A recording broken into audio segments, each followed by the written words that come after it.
Hello and welcome to some more Star Citizen. I'm here in Star Citizen now for 3.17 Open PTU with the lovely Zin. Yes, hello Zin. Hello. So we are here at Area 18 and we are going to have a look at the coffee vendor. But we've actually been playing a little bit of 3.17 and checking out some stuff that we have previously not covered on the channel and actually got some gameplay on that. So that being mining gadgets and mining. What else did we do? Did we do anything else? Refueling. Refueling! Of course! That was so long ago, Zin. It was like hours ago. An hour ago. We also did a little tiny bit of refueling in the Starfarer with a Hornet Heartseeker while we're getting towards the coffee vendor. The Starfarer refueling. So do you think people are actually going to use it much in 3.17? Do you think people are going to call in for fuel? There's no service beacon for fuel, so you'll have to find each other in the chat menu. But do you think people are going to use it? I'd hope so. I think it's pretty cool. So, how often are you caught short for fuel in game? Not very often. So, okay. Me neither, because you can obviously see it there. There's stations pretty much everywhere. They have tweaked a lot of the fuel stuff. I think it's nice that they've added the refueling to the Starfarer, because I do think it's going to be super important for when Pyro comes in. But at the moment, I don't think it's got a huge amount of functionality. Although, that said, even just like 5% of players needing it occasionally is still going to be a lot of players using it.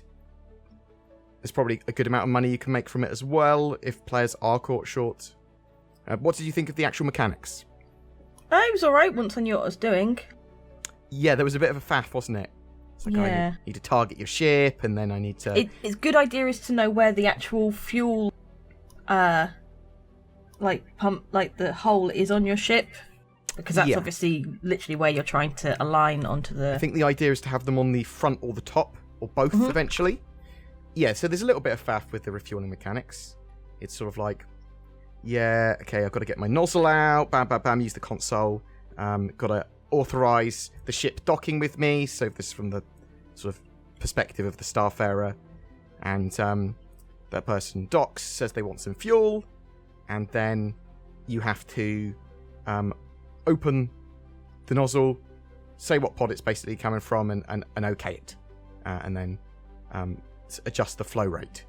And if you put the flow rate too high, and you give them too much fuel, well, that fuel's just lost, you don't get paid for it. I do worry about people being taken advantage of not really realising how much they're paying for fuel.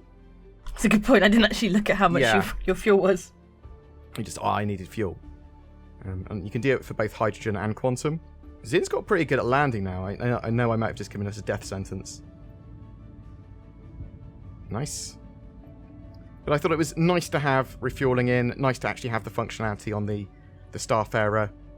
And it's going to be useful to some people, it's not going to be useful for everyone, and it's sort of like building on mechanics that eventually are going to be pretty in-depth in the game, and as I said, super important to Pyro. The other thing that we checked out was mining in the Prospector. We went over to Magda, and we bought some mining gadgets. We didn't buy the mining gadgets at Magda. We did not. We bought them at Mick 1. Yeah, Mick 1. Or any refinery station, you can buy them. Yeah, so go there. You can rent a Prospector there even, which is what we did. So we just had this sort of default loadout on the Prospector. Got a few different mining gadgets. Went over to Magda. Found a rock. Looked around for a little while. Very quickly found a big old rock. And typically, it was a rock that you would be unable to mine in a default Prospector. So Zin went along and tested that out. She tried to mine it for a bit, just without any other assistance, and not much in the way of movement. No, I think maybe if I'd sat really close for an hour, it might have. Yeah, but yeah, it was barely registering on the bar. But both got out of the ship. Zin put one of her mining gadgets on to reduce the resistance of the rock. We were able to put 2 mining gadgets on the rock. We didn't really know if both were affecting the rock at once, though. Yeah, I don't know. We were able to get 2 mining gadgets, so it looks like you can take multiple mining gadgets on there. I'm not sure if they were both affecting, but then Zin was actually able to mine the rock, which is absolutely fantastic. Now, obviously, the best way of doing a big old rock would be to use a mole, or to use multiple prospectors, or to get a prospector and outfit it with some good gear, better mining laser, some consumables and that sort of stuff. But it gives you another tool in your belt. What did you think of the actual mechanics behind the mining gadget, placing it, and the waveform stuff? So placing it, I had some trouble because I didn't know what I was doing. But it was a simple, basically, have it in your hands, left click to essentially arm it, and then left click again will let you'll be able to place it. What about the wiggly woggly waveform? It was very difficult to begin with. So you didn't know what you were doing at all, did you?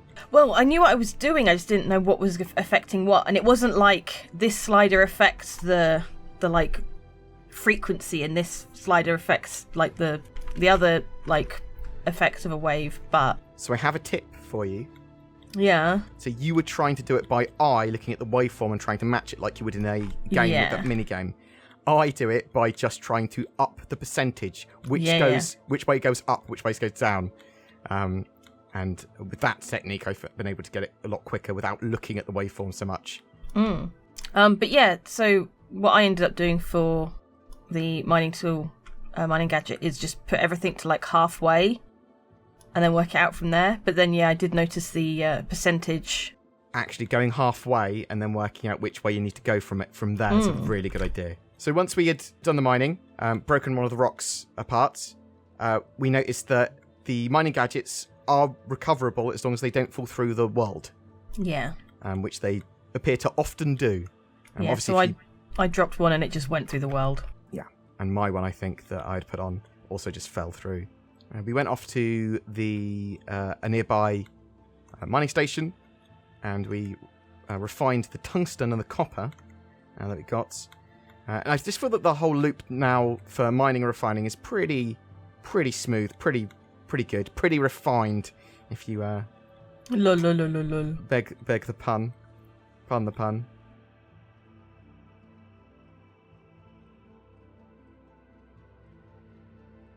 There we go! We ran right past him, monkey! There he is! Oh, look at all this mess. So, here is the mighty coffee vendor in ArcCorp Area 18's starport. Me and Zin ran into the main area and ran around quick, like idiots. And I went, oh yeah, he's in the starport. But he's literally just a little kiosk guy. Now, he should have pretty refined sort of animations. I want a coffee. Just a coffee.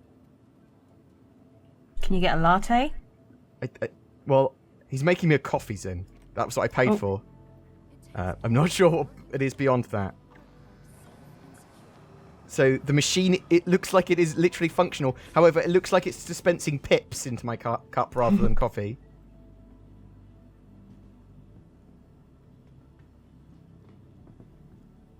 This order's yours. Cool. Oh, it looks like I'm looking into the void. I'm not sure if you should be able to look directly into a cup while you're drinking it. Also, I really don't like the fact you chuck away the cup when you're done. Annoys me. There's bins right here. I can't even place.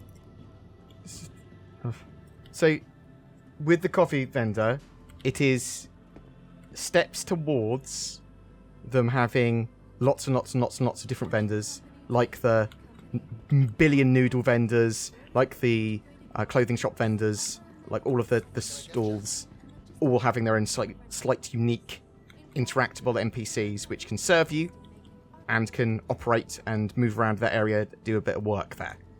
So pretty simple stuff. Now, you're taking your helmet off. This gentleman is also having a coffee. Let's see if he remembers to take his helmet off as well. So, guy interacts with the machine. It's a very basic sort of little food kiosk. I wanted a proper barista. I wanted a proper like espresso machine. Yeah. Frothing milk. Make little latte art. I want 12 different types of coffee. 4 4 or 5 would be fine. That is true. Cappuccino, latte, flat white, Espresso. espresso. And maybe a filter. They could have a filter coffee machine. That'd be easy, surely. Yeah. Oh no, he cleans up as well. So he's got a few behaviours. He's got a few different things. Yeah, but the bar staff do that as well. Well, so the bar staff was super broken when they first released them. And Star Citizen is rightly memed on for things like the bartender and the coffee vendor being a feature. Because, I mean, they're just tweaks to the AI and extra behaviours for the AI. It's nothing major at this stage, but it all builds into something a lot more major. And I think the next sort of one they're moving on to is the black market hawker and vendor that sort of like will be available in certain areas and will move around. I think they need the planetary nav mesh stuff for that as well. But he's got a lot more life than most other NPCs, this guy. I would like a fizz triple berry, please. So he's thinking about where he's going. Oh, he's getting a can. Is he going to open it for you? No, but thank you. This order's yours. That is a fizz triple berry. Thank you very much. I like the fact he actually... I think he got it from the shelf. Yeah, he got it from the shelf with the fizz triple berry. Oh, that's kind of cool. Yeah, so although not incredibly important, it is starting to build on to having a more living, breathing universe. So what do you think of him, Zin? What do you think? It's alright. Sort of minor detail good, or just sort of like, nah, give me salvage? Well, obviously give me salvage, but it's nice that he's actually... I want to take your coffee. Yes, sorry. Have a great day. So he's now going to clean down the surface before he's ready for another order. That is good workmanship. I like his little burrito machine he's got going on. Flood energy. Floodeder. Flood. Where's the floodeder? It's the brown can at the top here. Oh, he's doing me a vend. Oh, he's doing it from the... I hope the mix is good. So yeah, so he hasn't got any cans of it back there. He has it on top here. He's thinking about it. Nope, there we go. So hopefully they'll get him to speed up at some point soon. So it's less sort of janky. But he looks like he's working, which is more than bartenders did when they first came in. So pretty good. Thanks, mate. So we're expecting 3.17 probably to be released at the end of this week. Probably, as I said. It is a quiet week from Cloud Imperium this week. There's no Inside Star Citizen, there's no Star Citizen Live. Jared, or Disco Lando, is relocating to the Manchester studio currently. So, quiet week from Star Citizen other than 3.17 stuff. And if it goes live by the end of the week, then I think it'll be fine because there'll be a lot of people playing that, messing around with that. There's still a few things to come, I think. They still need to add the ability to carry ship components and ship weapons in the cargo of ships. Although 3.17 has been reasonably stable for us, and we did encounter a crash earlier, and sometimes it feels a bit weird. Like Microtech was a bit janky for you, wasn't it? Yeah, NPC's not moving properly. But Tressler was fine for me when we were in the same server.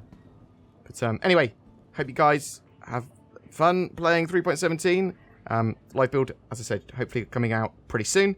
And check out all the new stuff. But not just the coffee vendor and the mining and the gadgets, anyway, and the refueling. But all the other stuff as well, like the new faces. Oh, you can customize your character more. And many other features that 3.17 offer. Do you remember any of the features 3.17's in? Ship-to-ship refueling.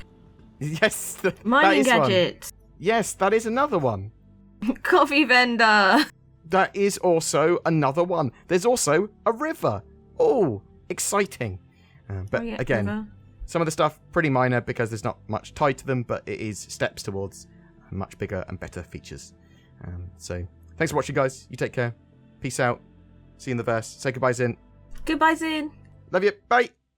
I was feeling tired and sluggish. I found out that I was allergic to adverts and malware in 2022, which means I can't use the internet. If only there was a service that could help. Wait! There is! NordVPN.com/BoredGamer! It's NordVPN that I use, and it blasts away a load of my advert and malware-based concerns, while allowing me to freely explore the internet. Maybe I want to be in the USA today, and pretend that I'm an American. What's this? Now I'm down under in the Australias? Wait, now I'm in the UK. Okay, I live there. That is less impressive. NordVPN has done so much for me. Sign up with the links below or go to nordvpn.com/BoredGamer. Every month we have a ship giveaway. For April 2022, we're giving away an Origin 400i. It's a luxury exploration and touring ship, which will be great for a small crew wishing to explore the stars or try out a multitude of other gameplay. It's like a little yacht in space, a little piece of luxury. All you need to do to be in for a chance to win that is comment on any of my videos made during April 2022. More details in the description below. If you wish to further support the channel, consider clicking the join button under my videos to become a channel member or even become a Patreon. That goes a massive way in helping with our day-to-day videos and gives you a variety of little exclusives as well. But it should just make you feel warm and fuzzy inside. Join today! Thanks so much for watching. Please don't forget to like, subscribe and comment if so inclined, and I'll see you in the verse.